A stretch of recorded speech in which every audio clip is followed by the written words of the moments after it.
Pwede nyo lang gawa. What is that? Online brand? Hindi siya ang first na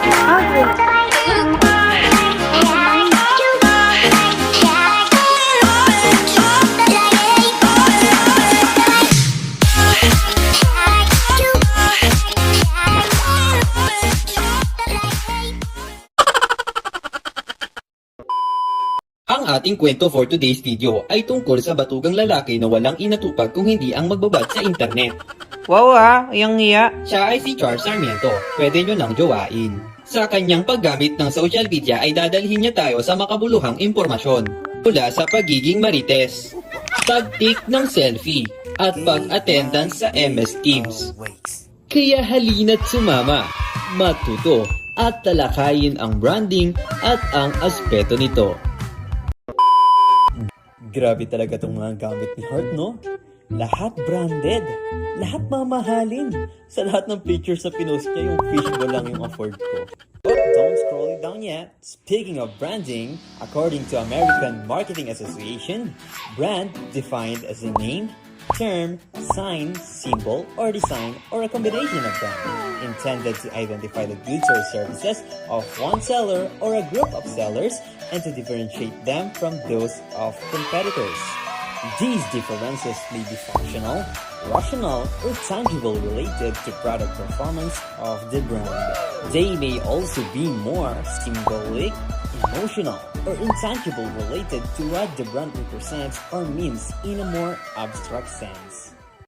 So, yung pala yung meaning ng brand. Paano naman to magwo-work? Kami nga hindi nag-work Paano ka nga magwo-work? Wala kang ng silbi, batugan. Alam mo, kanina ka pa. Mamumuro ka na sa akin mamaya. That's a great question. How does branding work? Perhaps the most distinctive skill of professional marketers is their ability to create, maintain, enhance, and protect brands, whether established brands such as Mercedes, Sony, and even the Chanel products of Heart. Some of the hottest brands in recent years has emerged online. Consider the runaway success of Tumblr and this platform, Instagram. Kaya palang daming gumagamit ng Instagram miski mga celebrity finalo ko at bagay ang pangalan niyang Instagram dahil instant clear skin ka nga naman sa IG filters nito Parang gusto ko tuloy gumawa ng sarili kong brand. Tama ba to? May proseso ba to? Marketers of successful 21st century brand must excel at the strategic brand management process, and it combines the design and implementation of marketing activities and programs to build, measure, and manage brands to maximize their value. Yes, it has the four main steps: identifying and establishing brand positioning, planning and implementing brand marketing, measuring and interpreting brand performance, and growing and sustaining brand value. Wow! Strong army! Great! Pili na kaya ako ng product and service ko. Tamang-tama! Birthday Lazada sales! There's a lot of vouchers and free shipping nationwide. Lazada, baka naman. Pwede na siguro to. Buy now. Place order. What's up, mga ka-Lazada? Sure na po ba kayo sa order nyo? Or may gusto pa kayong ibang brand? Gusto nyo po ba ng phone na may magandang camera? Or phone na pang gaming? Ano bang magandang brand? Alam kong tatanungin mo yan. Teka, wait! Alam mo ba kung ano yung brand? A brand is a name given to a product or service in order for the business to be recognized. At meron tayong dalawang role of brands. Una, brand's role for consumers. A brand is a promise between the company and the consumer. It is a means to set consumer expectation in return for their loyalty. Pag sinabi nating iPhone, ano ba yung expectation mo as a consumer? Magandang camera? Yes, maganda ang camera. At kahit medyo pricey ito, bibili ka pa rin. So, na-meet na yung expectation mo at magiging loyal ka na sa brand ng Apple. Pangalawa, brand's role for firms. Brands offer the firm for legal protection for the unique aspects or features of the product. A credible brand signals a certain level of quality so satisfied buyers can easily choose the product again. So balik tayo sa iPhone. Di ba ang iPhone lang yung may iOS compared sa ibang Android phone? Kaya kahit sabihin natin na merong bagong brand na gumaya ng iOS, syempre, doon ka pa rin sa alam mong subok na. Sana may matutunan kayo. So think twice before you order. Thank you! Ay, makapag-omegle na nga lang. Hi, hello, have a nice day. Hi. I'm Elizabeth and I'm going to discuss the scope of branding. First, how do you brand a product? From the word brand, brand refers to a business and marketing concept that helps people identify a particular product. To brand a product, it must be catchy and interesting in the mind and hearts of consumers. Next, what is branding? Branding is the process of endowing products and services with the power of a brand. It's all about the process of giving a meaning to specific product. To successfully brand a product, it is necessary to teach consumers who the product is by giving it a name and other brand elements to identify it, as well as what the product does and why consumers should care or choose that particular brand. Successful brands are seen as genuine, real, and authentic in what they sell as well as who they are. For example, Apple. Apple is one of the most successful brands in the world. No matter where you go, everyone has heard of their brand and they associate it with high-end products, unique designs, bright stores, and great employees. And lastly, marketers. Marketers can apply branding virtually anywhere a consumer has a choice. Almost everything can become a brand. Let's start with number 1, physical goods. For example, Ford Focus Automobile, Nike, Dell, and so on. Actually, there is a hundred of product can be applied. You know if you're talking about physical goods.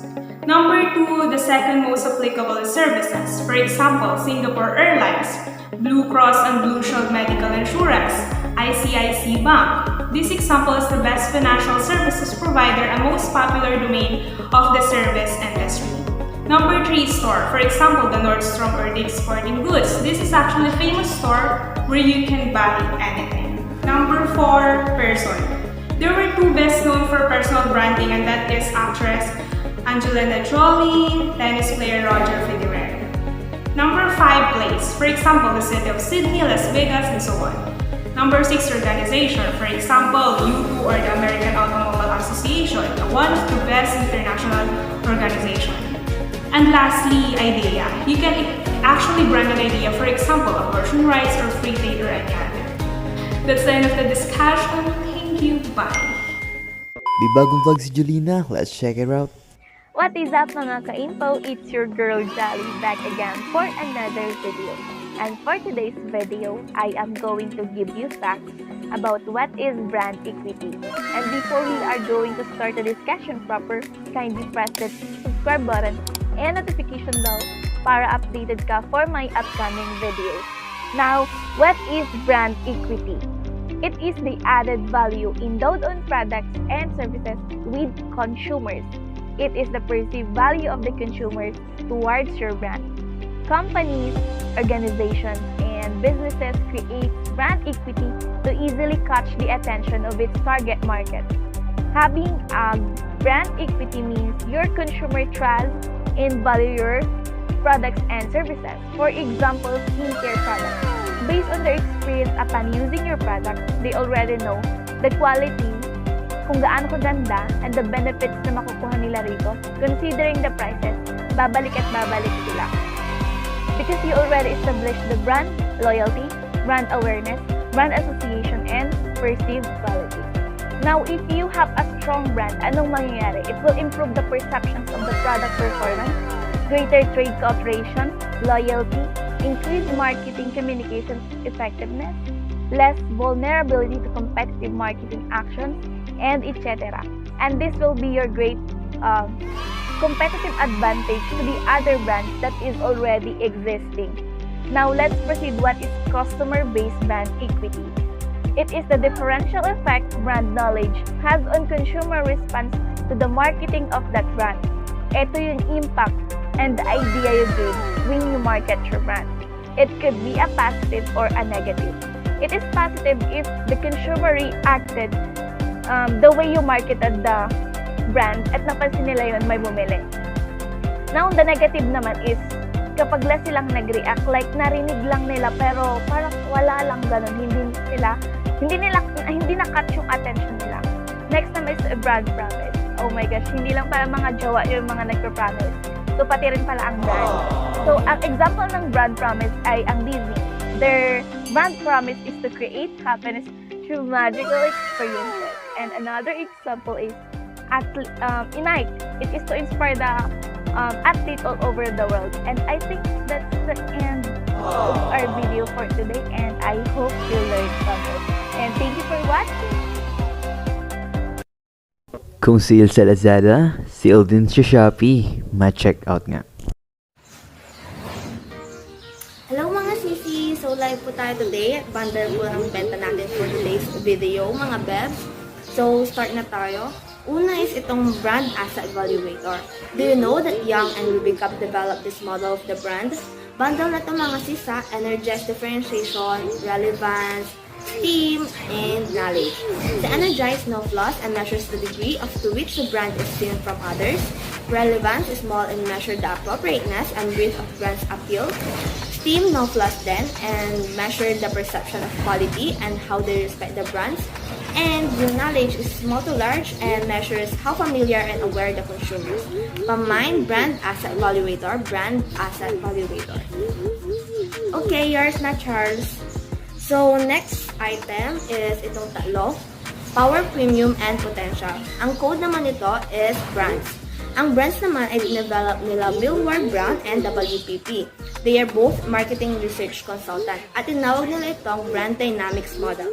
Bundle na din ito mga sisa. Power is the prediction of the brand's volume and share. Premium is the brand's ability to command a price. And potential is the probability that a brand will grow from the volume share. Pamain brands, pamain brands. Okay, yours na Clarissa. So, last item na tayo mga sis kasi paubos sale lang tayo. So, ito naman is brand resonance model in which it views the brand building as ascending series of steps from bottom to top. It includes brand silence, how easily and often customers think of the brand performance, how well the product and service meets the customer's needs, brand imagery that describes the properties of the product or service, brand judgment that focuses on customers' own personal opinions, and brand feeling customers' emotional response, and the last, brand resonance, it describes the relationship customers, how view the brand. Pamain brand resonance model, man resonance model. Okay, yours na Clarissa. So, yun na, Pamain Caldero. At talaga ba, next time pag mag-ano kayo dito sa live ko, okay? Malis na kayo dito, wala akong kaldero. Apakasungit naman nun. Uy, may tumatawag. Uy, may share ako sa'yo about sa building brand equity. Alam mo bang marketers build brand equity by creating the right brand knowledge structures with the right consumers?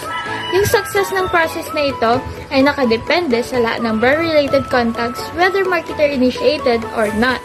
At meron tayong tatlong set ng brand equity drivers. Ang una na dyan is the initial choices for the brand elements and identities making up the brand, just like brand names, URLs, logos, symbols, characters, spokespeople, slogans, jingle, packages, and signage. Ang second ay the product and service and all accompanying marketing activities and supporting marketing programs. At ang last naman na pangatlo ay other associations indirectly transferred to the brand by linking it to some other entity, just like person, place, or a thing. Next naman is choosing brand elements. Brand elements are devices which can be trademarked that identify and differentiate the brand. Most strong brands employ multiple brand elements, just like the Nike that has empowering just do it slogan, and the Nike name, which came from the Greek winged goddess of victory. Also, marketers should choose brand elements to build as much brand equity as possible.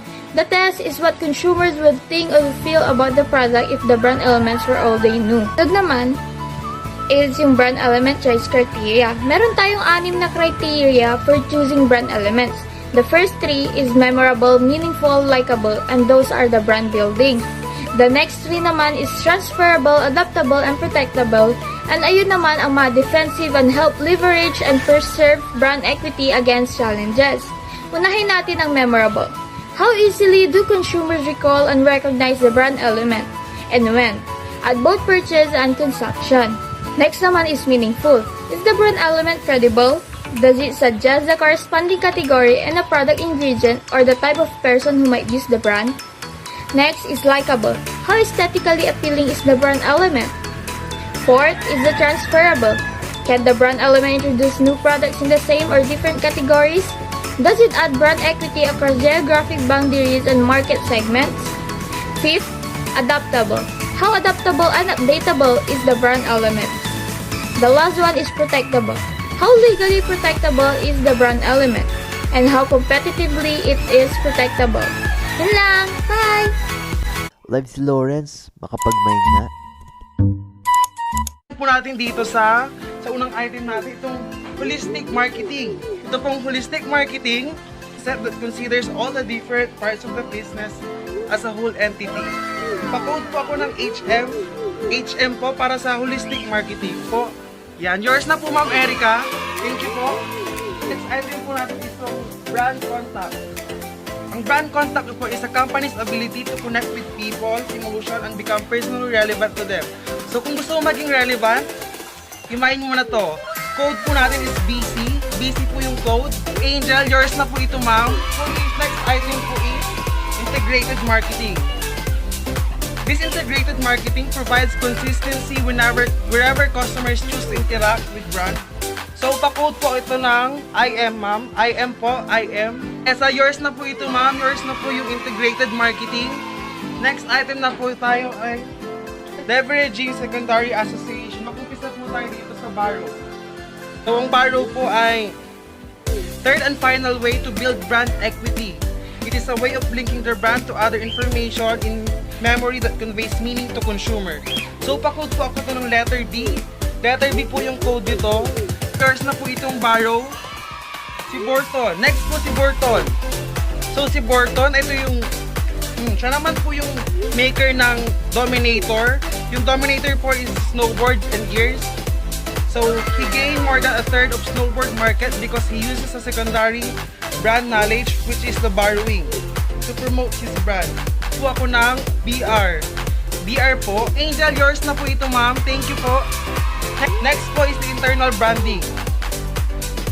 So, ito po ay corporate strategy to measure, to enable and motivate employees to not only keep the brand promise, but to live it. At meron po itong 4 important principles. Number 1, we choose the right moments to capture employees' attention and imagination. Number 2, building internal and external marketing. Number 3, bring the brand alive for employees. And last, they keep it simple. So, kaya imayin nyo na to, mga IB. IB po yung code nito. Erica, yours na po itong IB. Thank you po. Ito yung brand bonding. Sinabi po nating brand binding, it occurs when customers experience the company as delivering on its promise. Kaya imayin nyo na po itong brand binding. Pa-code po ako ng BB. So, code po ako ng BB para mamayin nyo na po. Last item na po. Freebies po lahat ito. Free size po, free size. Ma'am Jessa, yours na po ito, ma'am. Thank you po. Hala, tumatawag yung tutor ko. Which kid yarn? How do we measure brand equity? First is indirect approach. Assess the potential sources by measuring brand knowledge structure. And there's a direct approach. It assesses the actual impact of brand knowledge on consumer response to different aspects of the marketing. What is brand value chain? Brand value chain provides insights to support the various decision makers in the company. This marketing activity changes customers' mindsets on what they think, feel, and everything that becomes linked to the brand. The model assumes that 3 multipliers increase or decrease the value that can flow from stage to another. First, the program multipliers affects customers' mindset and function of the quality of the program. Customer multipliers determine which value created in the minds and hearts of customer affects market performance. Lastly, market multiplier, shown by the market performance of a brand, is manifested in the shareholder value. Miller Brown adopt a very similar perspective. He also asserts that this brand is measured by 3 brand equity metrics: power, premium, and potential. Power predicts volume share based entirely on perception absent of attraction factors. Premium allow the brand to change more, and potential indicates value share growth in the next 12 months. What is brand equity? It evaluates your brand's position in the marketplace in strengths and weaknesses. Brand audit. It evaluates your brand's position in the marketplace, its strength and weakness. Brand tracking studies. To measure the success of brand building initiatives based on the impact they have on this consumer and other businesses. Brand valuation. Estimating the total financial value of a brand. Makapag-tweet nga muna ng brand. Hello Twitter besties! I am Angel, your Twitter savvy. So for today, I will teach you some Twitter slang. So our first slang is WIABW, which means what is a brand worth? Fun fact, the top management firm Inner Brand has developed a model to formally estimate the dollar value of a brand. Another slang term I'll teach you is about the word BV or brand value. It is the net present value of the future earnings that can be attributed to the brand alone. Each process follows 5 steps. First is MS or market segmentation, which means dividing the market which the brand is sold into mutually exclusive segments that help determine variations among the brand's different customer groups. Second is FA or financial analysis. In this step, Inner Brand assesses the purchase price, volume, and frequency to help calculate the accurate forecast of future brand sales and revenues. The third step is ROB or role of branding. The role of branding assessment is based on market research, client workshops, interviews, and represents the percentage of economic earnings the brand generates. The fourth step is BS or brand strength. Inner Brand then assesses the brand strength profile to determine the likelihood that the brand will realize forecasted brand earnings. This step relies on competitive benchmarking and a structured evaluation of the brand's clarity, commitment, protection, responsiveness, authenticity, relevance, differentiation, consistency, presence, and understanding. The fifth step is BVC or brand value calculation. This is composed of both the forecasted period and the period beyond, reflecting the ability of the brands to continue regenerating future earnings. Makapag-throw it back nga muna sa TikTok. Hello everyone, I'm your content creator for today's video, and the topic for today is managing brand equity. Ano nga ba ang tinatawag nilang brand reinforcement? Brand reinforcement refers to an activity associated with getting those consumers who have tried a particular brand to become repeat purchasers, along with attracting new users. And the best strategies for brand reinforcement is promotion. The most frequently used tool of brand reinforcement, kung saan several companies also adapt this strategy by giving special offers like freebies, discount, gift packs, etc. The next one ay ang tinatawag nilang brand revitalization, a strategical process initiated for improving the existing product, process, or brand to meet the changing demands and the requirements of the consumers in the evolving market. Na kung saan dito, gagawa sila ng bagong estratehiya upang hindi malao, which is when a brand has reached maturity and profits begin to decline. The first thing to do in revitalizing a brand is understand what the source of brand equity were to begin with. Are positive associations losing their strength or uniqueness? Have negative associations become linked to the brand? Examples of brand reinforcement and brand revitalization. One is Marlboro. To solve the issue of the growing health concerns, Marlboro created electronically heated cigarettes for smokers with health concerns. Also, they finally allowed to use their name for clothing brand na kung saan nag-lead ng pag-grow na mas makilala yung clothing brand na yon and their cigarette brand. Next one is Apple. Every new iOS update or release of a new product is a reinforcement strategy to ensure their customers always know that they are committed to delivering top quality products. We all know naman na pag sinabing Apple, ang unang tumatatak sa isipan ng mga customers are yung quality ng camera. And pag sinabi kasing Apple, sigurado yung quality at ang smooth gamitin ng mga iPhone. This helps them constantly stay ahead of their competition and also ensure that customers, old, new, and even people who don't buy their products know of their latest products. Alam, may klase pala kami. Late na ako. Patay tayo niyan. Oh, good morning guys! Our next topic for today is all about devising a brand strategy. A firm's branding strategy reflects the number and the nature of both common and distinctive brand elements. Next is the brand extension. It is when the firm uses an established brand to introduce a new product. Example like Coca-Cola and Clorox. When marketers combine a new product with an existing brand, the brand extension can be also called a sub-brand. Jordan and Converse are sub-brand of Nike. Parent brand is the existing brand that gives birth to the brand extension or the sub-brand. If the parent brand is already associated with multiple products through brand extension, it can be also called master brand or family brand. Example is the Nissan Nike. Next, the general categories of brand extension, which are line extension and category extension. Line extension is the parent brand covers a new product within a product category. It currently serves such as new flavors, forms, colors, ingredients, and packaging size. While category extension is marketers who use the parent brand to enter different product categories. Ang brand line naman ay... Okay, please make sure that you mute your mic before kayo pumasok, okay? Para hindi siya nakaka-distract. Back to the topic.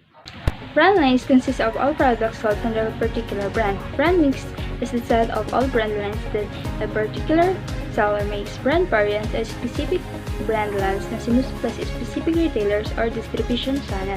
The unlicensed product is one whose brand name has been licensed as manufacturers that actually make the product. Example nito ay mga songs, intellectual property, and software. There are also alternative branding strategies, which are the individual family brand names, company brand name, and sub-brand name. House of brand strategy is the use of individual family brand names, while the use of company brand name is the branded house strategy. Ito syempre familiar naman kayo sa mga flagship products. Flagship products is the one that best represents the brand as a whole to the customer, gaya ng Mac, iPhone, and iPad na flagship products ng Apple. Next is brand portfolio. Set of all brands and brand lines of particular firms offer for sale in a particular category or market segments. Specific roles of brand as a part of portfolio are as fighter brands, cash cows, low-end, entry-level, and lastly, high-end prestige. There's also advantages and disadvantages of brand extension. Ang advantages ng brand extension ay ma-improve ang odds of new product success and magkaroon ng positive effects. Ang disadvantage naman ay brand dilution. Ito ay nangyayari kapag ang mga customer ay no longer associated with a brand with a specific or highly similar set of products at hindi nila masyadong isipin ang brand. Okay guys, and takeaways? Yes, Angel. Please open your cam para kung hindi na-open yung cam, minus points. Ayan ma'am, naka-open na po. Ayan, so my takeaways for today ma'am is about the customer equity. Customer equity refers to the sum of lifetime values of all customers. And achieving brand equity should be a top priority of an organization. In addition, it is important to have a good customer relationship to produce high customer equity. As well as, customer lifetime value is affected by revenue and by the cost of customer acquisition. That depends on the number of prospects, the acquisition probability of a prospect, and acquisition spending per prospect. And retention is influenced by the retention rate and retention spending level and cross-selling. Another is add-on spending, which is the number of add-on selling offers given to existing customers and the response rate to new offers. So that's all, ma'am. Thank you. Please open your cam for a group picture.